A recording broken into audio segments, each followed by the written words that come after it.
عليكم ورحمة الله وبركاته. أهلا بكم في قناتي. احنا عملنا قبل كده الوايت صوص بالجمبري. تمام.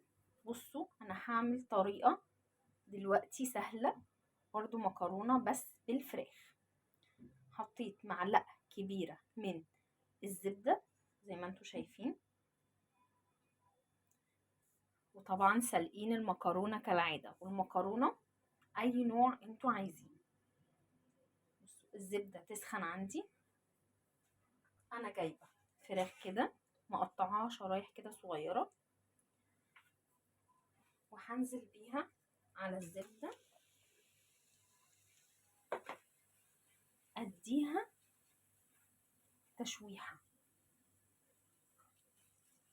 تغير لون. بصوا انا مش هقلب فيها كده لحد ما تغير لون.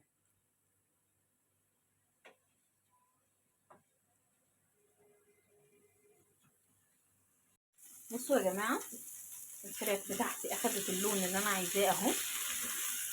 تمام. هنزل بقى بكوبايه من الميه عشان انا عايزه الفراخ دي تستوي، عايزاها مستويه، عايزاها تستوي بقى في الميه دي. كوبايه ميه بس. شايفين الصوص ده؟ بصوا حاجه خطيره.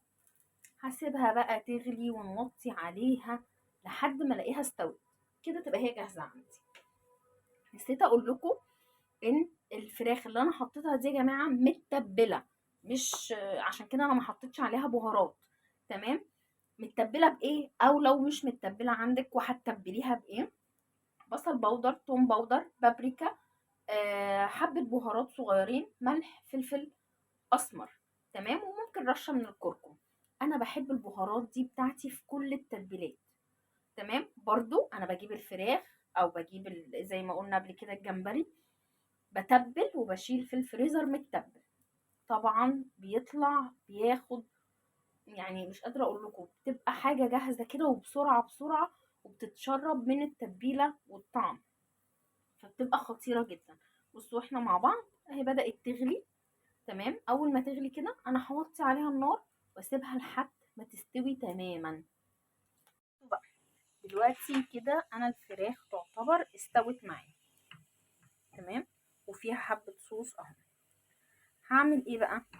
كنت عامله لكم قبل كده طريقة البشاميل بطريقة سهلة، هنقولها مع بعضينا.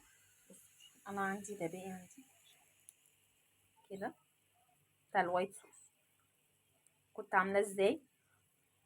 معلقتين زبدة او سمنة او زيت، معلقتين مادة دهنية، بتروحي نازلة عليهم بمعلقتين من الدقيق.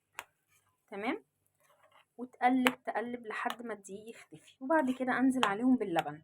اللبن انا يعني ما بقولش مقدار يا جماعه للبن، بحيث انتوا عايزينه خفيف تمام هتزودوا اللبن، عايزين تقيل تمام مش هتزودوا اللبن. خلاص. وتظبطي الملح الفلفل بتاعك وخلاص. ادي نزلت اهو بالوايت صوص. بس بصوا بقى انا هعمل خطوه بس مش دلوقتي. بصوا يا جماعه، دلوقتي المفروض ان انا انزل بالمكرونه هنا واقلب وتتاكل على طول، عشان الوايت صوص ده لازم المكرونه تتاكل سخنه. انا مش هعمل كده، ان احنا مش هناكلها دلوقتي، فهسيبها كده. تمام. الفراخ تتشرب من الصوص. تمام. وساعه ما هاكل هحط المكرونه عليها واقلب كله في بعضه وتتاكل.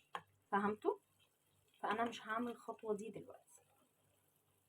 المكرونه بتاعتي خلصت. بصوا يا جماعه، انا ضفت المكرونه قلت لكم على الصوص ساعه الاكل، وهي بقت بالشكل ده. حابين بقى تحطوا بقدونس، شبت، مشروم، زيتون، فلفل الوان، اي حاجه مع الفراخ تنفع. بس بجد جربوها هتعجبكم. وجبه سهله وجميله جدا، انا عاملاها للاطفال، دي لعيالي. تمام. وجنبها بطاطس محمره، وهتبقى وجبه خطيره. اهي يا جماعه غرفنا الطبق بتاعنا. بصوا خطير خطير، مع بطاطس، مع خيار، خس، اي حاجه انتوا عايزينها. انا بقول لكم للاطفال خطير. اتمنى ان الوصفة دي تكون عجبتكم، ما تنسوش تعملوا لي لايك وشير وتدوسوا على الجرس عشان يوصل لكم كل جديد. والسلام عليكم ورحمة الله وبركاته.